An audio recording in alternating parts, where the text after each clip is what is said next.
Sir, ఏపీలో చూసుకుంటే BJP రాష్ట్ర అధ్యక్షురాలు పదవి కూడా మార్చే అవకాశాలు ఉన్నాయన్నటువంటి వార్తలు వస్తున్న నేపథ్యంలో, ఒకవేళ ఇప్పుడు ఆవిడకి ఎంపీ అయింది, ఎంపీగా ఉన్నప్పుడు ఒకవేళ ఆవిడని తీసేస్తే నెక్స్ట్ ఎవరు ఆ ప్లేస్లో ఉన్నారు, రేస్లో ఎవరు ఉన్నారంటే ఏంటి సార్ పరిస్థితి? అంటే 2 పదవులు బీజేపీలో ఒకసారి ఎవరు కాబట్టి ఇక్కడ కిషన్ రెడ్డి గారికి, అక్కడ పురంధేశ్వర్ గారికి ఇద్దరికి పదవి మార్పులు తథ్యం.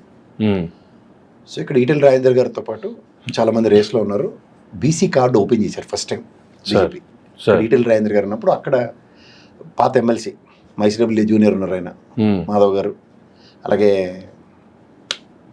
మన ఇప్పుడు కొత్తగా కర్నూలు ఎమ్మెల్యే అయిన పార్థసారథి గారు.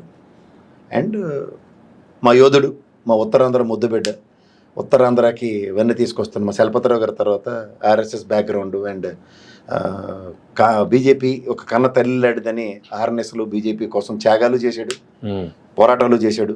నెక్కచ్చిగా నెట్ట నిలువుగా నిలబడిన మా పూడి తిరుపతిరావు అని ఉన్నాడు. సో ఈయన ఎట్లా అంటే బీజేపీని కన్న తల్లిలో నమ్ముకొని years together is working very hard with BJP.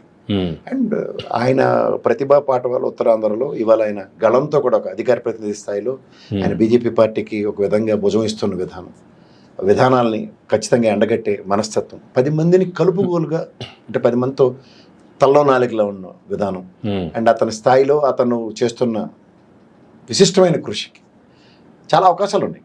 ఈ ఆప్షన్స్ ఎక్స్ప్లోర్ చేసి బీసీ కార్డులో రేస్లో నాకైతే ఆయన కనబడతారు. ఎందుకంటే ఇప్పుడు మాధవ్ గారిని తీసుకుంటే ఆయన ఆల్రెడీ ఎమ్మెల్సీ పదవి చేశారు.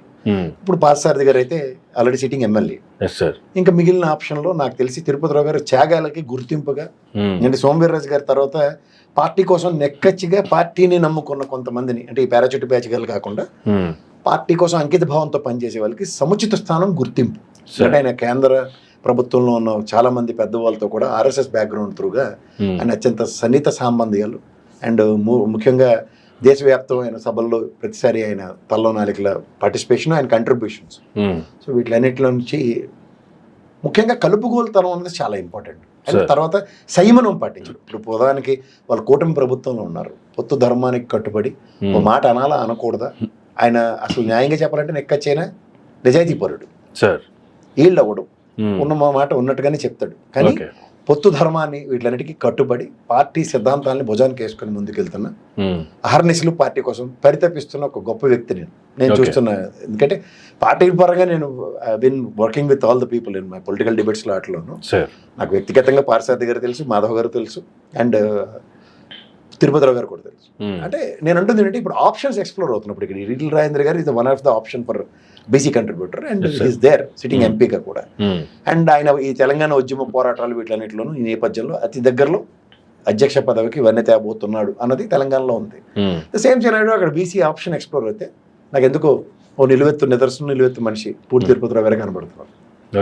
కానీ పార్టీ ఆల్రెడీ సముచిత స్థానాలు ఈ మొన్న ఎలక్షన్స్లో కూడా ఆయనకు రావాల్సిన టికెట్ కూడా ఇండైరెక్ట్గా వదులుకున్నాడు అక్కడ. ఉత్తరాంధ్ర ముద్దుబిడ్డ ఆయన. రైట్ సార్, చూద్దాం నెక్స్ట్ మూవ్ ఎలా ఉండబోతుంది, ఎవరికి అధ్యక్ష పదవి వివరించబోతుంది అనేది. ఇదండి ఏపీ బీజేపీలో నెక్స్ట్ అధ్యక్ష పదవి మార్పు సంభవిస్తే ఎవరు రేస్లో ఉన్నారు, ఎవరికి మరలా అధ్యక్ష పదవి వివరించే అవకాశం ఉంది అనేది ప్రసాద్ గారి విశ్లేషణ. ఇది నటు మరొక ఇంటర్లో మళ్ళీ కలుద్దాం. చూస్తూనే ఉండండి మైరా మీడియా.